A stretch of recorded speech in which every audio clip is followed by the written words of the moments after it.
सब प्रेम से बोलिए गौरी पुत्र गणेश की जय। ओम नमः शिवाय। हर हर महादेव। हिंदू धर्म में भगवान श्री हरि विष्णु को सृष्टि का संचालक माना गया है, तो वहीं पर भगवान गणेश सभी देवताओं में प्रथम पूजनीय है। आज भाद्रपद मास के शुक्ल पक्ष की चतुर्दशी तिथि है, जिसे अनंत चतुर्दशी के नाम से भी जाना जाता है और यह पवित्र दिन भगवान विष्णु और भगवान श्री गणेश को समर्पित है। आज के दिन भगवान विष्णु और भगवान गणेश की पूजा करने से तथा अनंत चतुर्दशी की व्रत कथा और श्री गणेश विसर्जन की कथा को सुनने से सभी मनोकामना पूर्ण होती है एवं धन संपत्ति, सुख संपदा और संतान की कामना भी पूरी होती है। तो चलिए आज हम आपको सुनाएंगे अनंत चतुर्दशी की बड़ी ही दुर्लभ कथा। पांडवों के बड़े भाई युधिष्ठिर इंद्रप्रस्थ के राजा थे। युधिष्ठिर ने वहां एक ऐसा महल बनवाया था जो कि बहुत ही सुंदर और अद्भुत था। उस महल की विशेषता यह थी कि उसमें जल और स्थल में अंतर पता नहीं चलता था। जल के स्थान पर स्थल और स्थल के स्थान पर जल जैसा भ्रम उत्पन्न होता था। उस महल में किसी दीवार की ओर देखने पर ऐसा लगता था कि बाहर तो बहुत मनोरम दृश्य है, परंतु वहां जाकर पता चलता था कि वो तो एक दीवार है तथा जहां दीवार जैसी दिखती थी वहां बाहर जाने का द्वार था। बहुत सावधानी रखने पर भी बहुत से व्यक्ति उस अद्भुत महल में धोखा खा चुके थे। राजा युधिष्ठिर ने राजसूय यज्ञ करवाया था। उन्होंने इस यज्ञ में सभी राजाओं तथा अपने परिजनों को आमंत्रित किया था।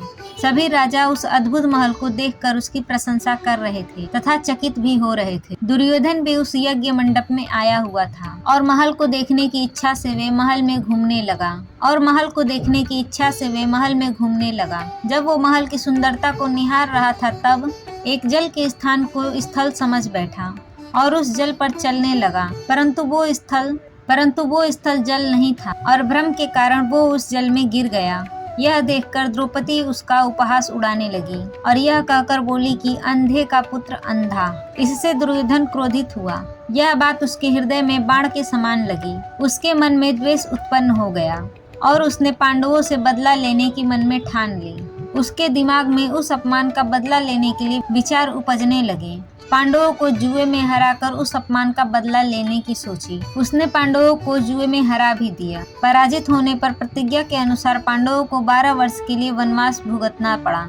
वन में रहते हुए पांडव अनेक कष्टों का सामना कर रहे थे। एक दिन भगवान श्री कृष्ण पांडवों से मिलने आए, तब युधिष्ठिर ने इन कष्टों को दूर करने के बारे में उनसे कोई उपाय पूछा। तब श्री कृष्ण जी ने कहा कि हे युधिष्ठिर, तुम विधि पूर्वक भगवान विष्णु का व्रत करो। इससे तुम्हारे सारे संकट दूर हो जाएंगे और तुम्हारा खोया हुआ राज्य पुनः प्राप्त हो जाएगा। अनंत चतुर्दशी का व्रत भाद्रपद मास में किया जाता है। यह महाविष्णु की महापूजा है। इस संदर्भ में भगवान श्री कृष्ण जी ने पांडवों को एक बड़ी ही दुर्लभ कथा सुनाई। भगवान श्री कृष्ण जी कहते हैं, पौराणिक युग में सुमंत नाम का एक ब्राह्मण था जो बहुत विद्वान था। उसकी पत्नी भी धार्मिक थी जिसका नाम था दीक्षा। सुमंत और दीक्षा की एक संस्कारी पुत्री थी जिसका नाम था सुशीला। सुशीला के बड़े होते होते उसकी माँ दीक्षा का स्वर्गवास हो गया। सुशीला बहुत छोटी थी। उसकी परवरिश को ध्यान में रखते हुए सुमंत ने कर्कश नाम की स्त्री से दूसरा विवाह कर लिया। कर्कश का व्यवहार सुशीला के साथ अच्छा नहीं था, लेकिन सुशीला में उसकी माँ दीक्षा के गुण थे। अपने नाम के समान ही सुशील और धार्मिक प्रवृत्ति की थी।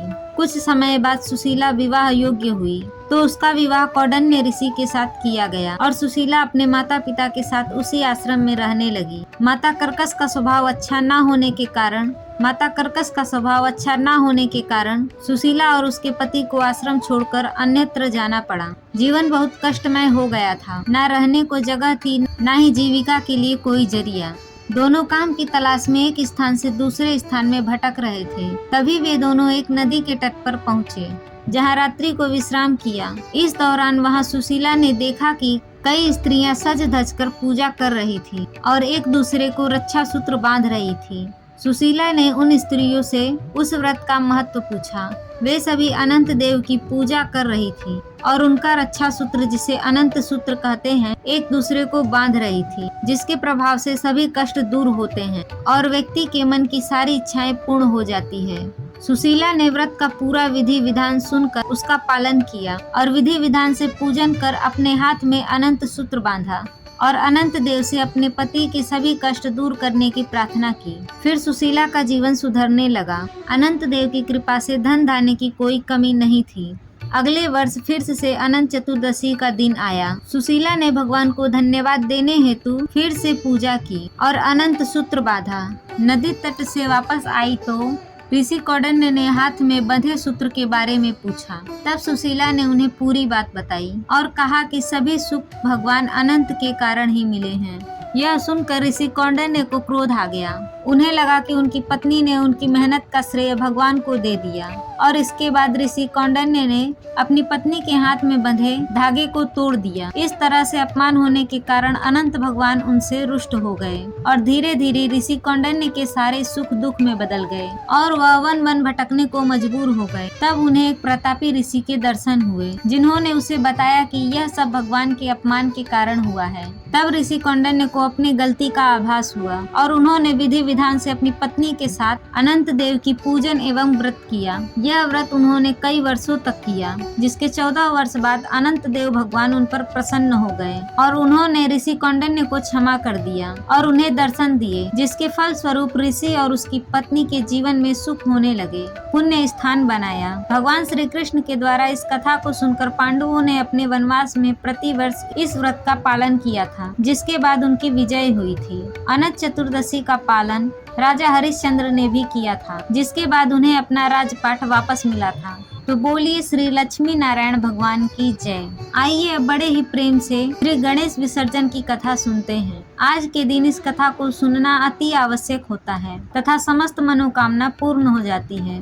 महर्षि वेद व्यास जी ने महाभारत की रचना की थी, लेकिन लिखना उनके वश में नहीं था। अतः उन्होंने गणेश जी की आराधना की और गणपति जी से महाभारत लिखने की प्रार्थना की। गणपति जी ने सहमति दे दी और दिन रात लेखन का कार्य प्रारंभ हुआ और इस कारण गणेश जी को थकान तो होनी ही थी, लेकिन उन्हें पानी पीना भी वर्जित था। तब गणेश जी के शरीर का तापमान ना बढ़े, इसलिए वेद व्यास जी ने उनके शरीर पर मिट्टी का लेप लगा दिया। उस दिन भाद्रपद शुक्ल पक्ष की चतुर्थी तिथि थी, इसीलिए गणेश जी की पूजा हो गई। मिट्टी का लेप सूखने पर गणेश जी के शरीर में अकड़न आ गई। इस कारण गणेश जी का एक नाम पार्थिव गणेश भी पड़ गया। महाभारत लेखन का कार्य 10 दिन तक चला और अंत में अनंत चतुर्दशी यानी कि आज ही के दिन लेखन का कार्य संपन्न हुआ। वेद व्यास जी ने देखा कि गणपति जी का शारीरिक तापमान फिर से बहुत बढ़ गया है और उनके शरीर पर लेप की मिट्टी सूख कर झड़ गई है। तब वेद व्यास जी ने उन्हें जल में बैठा दिया।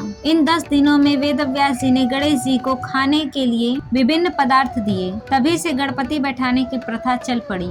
इन 10 दिनों में इसीलिए गणेश जी को उनकी पसंद के विभिन्न प्रकार के भोजन अर्पित किए जाते हैं। तो बोलिए श्री गौरी पुत्र गणेश जी की जय। दोस्तों, अगर आपको वीडियो ये पसंद आया हो तो वीडियो को लाइक जरूर करें। चैनल पर नए हो चैनल को सब्सक्राइब भी जरूर करें और वीडियो में यहाँ तक बने रहने के लिए आपका बहुत बहुत धन्यवाद।